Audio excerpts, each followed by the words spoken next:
c'est le bilan du 4e mois. On vient de terminer le 4e mois de grossesse par ici. Et on a attaqué le 5e mois. Et officiellement, je peux le dire, nous avons écoulé la moitié de la grossesse. C'est juste dingue de me dire ça à l'heure qu'il est. Parce que je suis pas encore à un très gros ventre. Par exemple, le matin quand je me lève, j'ai le ventre qui est relativement plat. Je crois que j'avais même diffusé une photo sur Instagram qui moi m'avait scotché. En tout cas, je me disais mais le bébé il se range où? Sachant qu'il fait plus de 20 cm maintenant, il se range où ce bébé?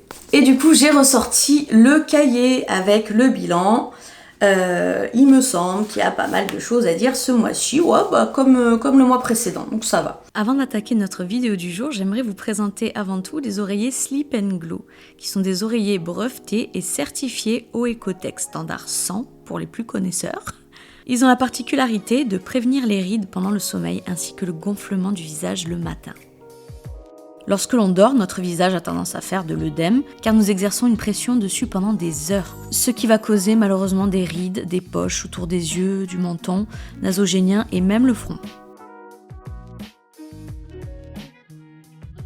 Aussi, avec l'âge, la peau prend de plus en plus son temps pour se défroisser au réveil. Quant à la peau qui devient de moins bonne qualité avec l'âge également, elle creuse davantage des rides. Cet oreiller détient aussi une taie d'oreiller adaptée en soie naturelle qui va profiter à la fois à votre peau mais aussi à vos cheveux car la soie est une matière qui évite entre autres la déshydratation mais aussi le froissement. Alors j'ai accepté de parler de cet oreiller parce que pour moi ce n'est pas un gadget, c'est quand même un produit breveté dans plus de 30 pays dans le monde et il a été surtout conçu par des orthopédistes qui fait qu'en plus de leur aspect esthétique, offre une posture anatomique idéale pour vos cervicales. D'ailleurs, on le remarque très clairement dans mes postures que j'adopte à la fois sur le côté et à la fois sur le dos. Donc j'ai trouvé que c'était une bonne solution pour repousser la médecine esthétique entre autres. Sleep & Glow commercialise aussi un bandeau en soie. Cet oreiller conviendrait aussi aux enfants jusqu'à 36 mois et vous avez tout à fait le droit de l'essayer, de le garder s'il vous plaît, ou sinon de le renvoyer et de vous faire rembourser. Et la dernière des bonnes nouvelles, c'est qu'il est garanti 5 ans de vie minimum.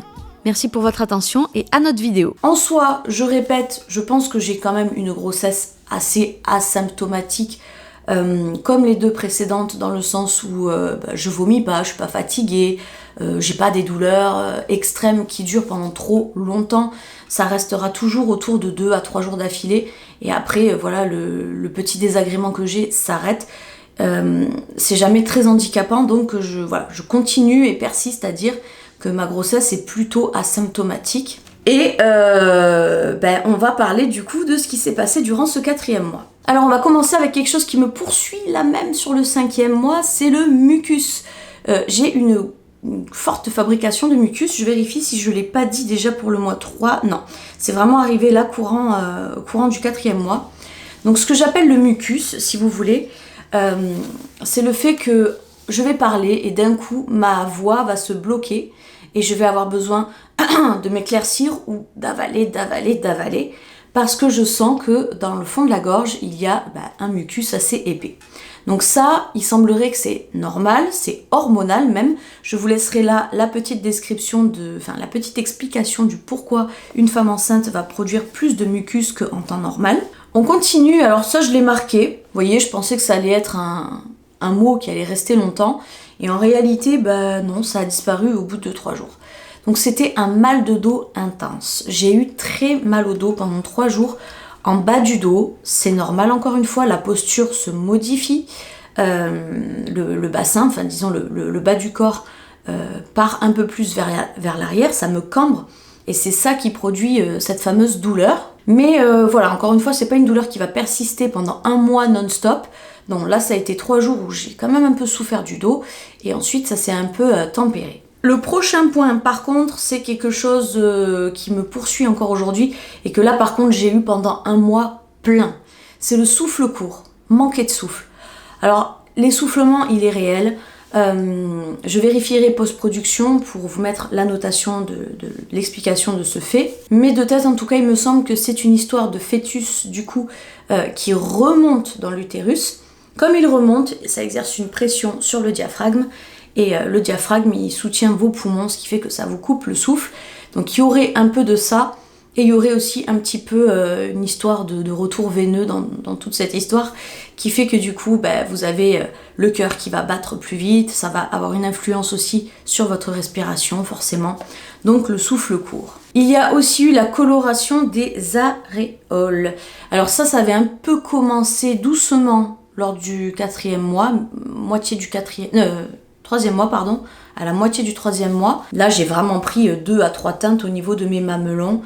Ils sont devenus vraiment foncés, ils sont un peu marronnés quoi, vraiment marronnés, alors que de base j'ai une couleur assez claire on va dire. Là on est sur quelque chose de plus foncé et ça c'est 100% hormonal. Ensuite, alors ça c'est un truc qui est bien spécifique, bon pas qu'à moi mais c'est tellement rare que ça va pas concerner toutes les femmes, ça c'est clair.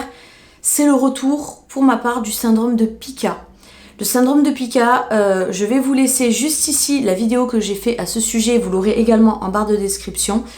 C'est un syndrome qui peut survenir pendant la grossesse d'une femme, qui la pousse à avoir des envies de choses qui ne se consomment pas. Donc on connaît les envies de femmes enceintes, les fraises par exemple, le chocolat ou que sais-je encore, les cornichons, mais là ce sont des envies olfactives, ce sont des envies d'odeur, ce sont des envies de manger aussi des choses qui ne se mangent pas. Dans mon cas, pour les 3 grossesses, je suis extrêmement sensible aux odeurs de renfermé, de garage, de cave, vous voyez ces odeurs d'humidité, de condensation. J'ai également un placard dans ma salle de bain qui a une odeur un peu poudrée comme ça, un peu vieillotte, un peu poudrée. Et dès que je vais dans la salle de bain, même comme ça dans la journée, j'ai des à-coups où il faut que j'ouvre ce placard et que je l'inspire. Ça m'étouffe la gorge, je sais pas comment dire, ça me prend à la gorge et j'aime cette sensation. Donc en général quand il y a ça peut vouloir dire qu'on est en carence peut-être de magnésium. Il est vrai que le magnésium je l'ai pris, mais il m'arrivait aussi de l'oublier. J'ai pas été tout à fait assidue avec mon magnésium. Donc il se pourrait que là en ce moment j'ai vraiment un besoin de combler le magnésium très très fort. Donc c'est ce que je vais faire durant ce mois-ci et les mois suivants. On verra bien s'il y a une différence dans mes ressentis. Mais du coup voilà, j'ai un fort besoin de ces odeurs-là. Et j'ai aussi envie de manger de la lessive, comme c'était le cas pour mes 2 précédentes grossesses. Quand je dis manger de la lessive, c'est évidemment pas à la louche, à la cuillère comme ça, mais j'ai besoin de lécher une goutte de lessive, j'ai besoin d'avoir ce savon très épais, très concentré, très savonneux sur la langue. Encore une fois, vous voyez, quand c'est très concentré, ça vous fait une espèce d'étouffement dans la gorge comme ça qui moi me calme, me plaît, me rend stone, je sais pas. J'arrive à me freiner, je consomme pas ce genre de choses au point d'être dangereuse pour mon bébé. Mes 2 enfants n'ont eu aucun problème de ce côté-là. Le 3e, je suis certaine qu'il aura rien non plus. Mais le syndrome, il existe, et s'il existe, il y a forcément une raison quelque part. Et pour le fait de manger des choses qui sont pas comestibles, j'ai envie de manger des choses en fait du calcaire. Voilà, j'ai envie de manger du calcaire, des pierres comme ça, vous voyez, qui sont gorgées d'humidité, encore une fois, hein, l'humidité, les pierres, pas n'importe quel caillou dans la rue, vous voyez, mais vraiment des pierres calcaires en fait. Et je m'étais renseignée, j'avais vu que dans certains pays d'Afrique, les femmes consommaient du kaolin pendant leur grossesse, qui est un genre de pierre argileuse blanche. Donc au départ, je me disais, mais si elles le font instinctivement, surtout quand elles sont enceintes, c'est sûrement que il doit y avoir une raison derrière tout ça. Mais je me suis rendu compte que ça pouvait vraiment causer des gros dommages au bébé au niveau de ses reins notamment. Donc il est hors de question que je prenne ce risque, je n'achèterai pas de kaolin, je n'en mangerai pas et je ne vous conseille pas de le faire non plus. D'ailleurs je vous conseille même pas de lécher une goutte de lessive, hein, faut pas, voilà. Mais je suis forcée d'avouer que c'est en train de revenir très fort. Donc voilà, j'en ai conscience, j'essaie de me réfréner, j'essaie de pas acheter les lessives qui me font craquer, sous le format qui me font craquer. Mais voilà, je me venge un peu sur les fortes inspirations d'odeur. Ensuite, l'afflux sanguin est toujours aussi fort que le mois dernier. Je crois que j'avais noté afflux sanguin. Et non, même pas. Ça avait dû survenir peut-être à la fin du 3e mois. Mais en tout cas, voilà, j'ai de gros afflux sanguins, j'ai des coups de chaleur. C'est-à-dire que d'un coup comme ça, je sens que mon cœur va se mettre à battre très fort sans raison. Je vais avoir très chaud. Mes jambes me font aussi mal parce que le retour veineux n'est pas très très bon. Donc j'ai des bas de contention que je ne mets pas encore. Mais voilà, je sens que ça va pas ça va pas trop tarder, j'attends qu'il fasse un peu plus froid pour pouvoir me mettre les bas de contention, mais je sens que le retour veineux est difficile, le rythme cardiaque est accéléré, le corps carbure quoi.